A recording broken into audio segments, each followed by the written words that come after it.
There is a particular kind of quiet that comes at this age. Not peaceful, exactly, more like everything has finally stopped moving long enough for you to see it clearly.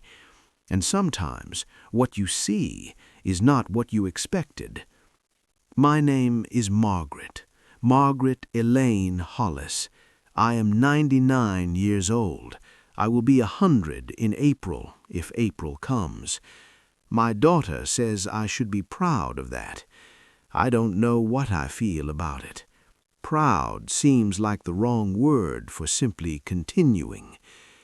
I want to talk about something I have never said out loud, not to my children, not to the priest who visits on Thursdays, not even to myself, really, until very recently.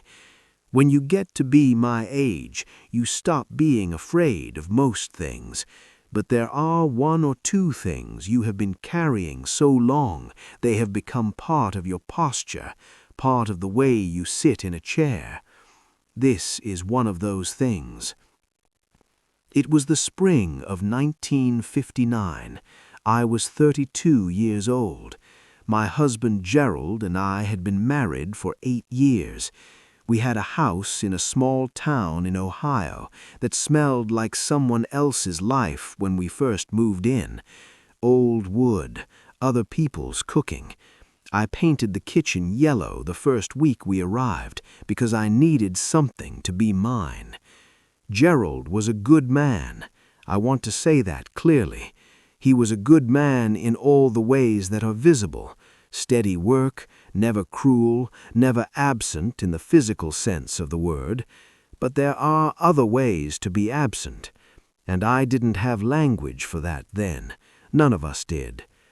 That spring, my sister Ruth called me from Cincinnati. She had just left her husband, packed 2 bags, taken her youngest, and was staying in a room above a hardware store. When she called, she was crying. But underneath the crying there was something else, something I recognized but could not name. She asked me to come, just for a few days, she said, just until I figure out what I'm doing. I said I would think about it. I sat with the phone after I hung up in the kitchen, the yellow kitchen, and I looked out the backyard, Gerald's garden, his rows of tomatoes not yet planted, the wooden stakes in the ground like small sentinels. I did not go.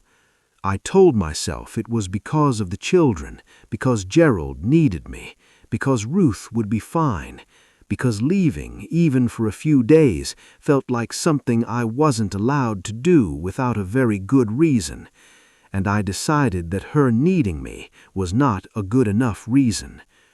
She was fine in the end. Ruth was always resilient in ways I was not. She built a new life. We stayed close. That is not the wound. The wound is something smaller than that, and quieter.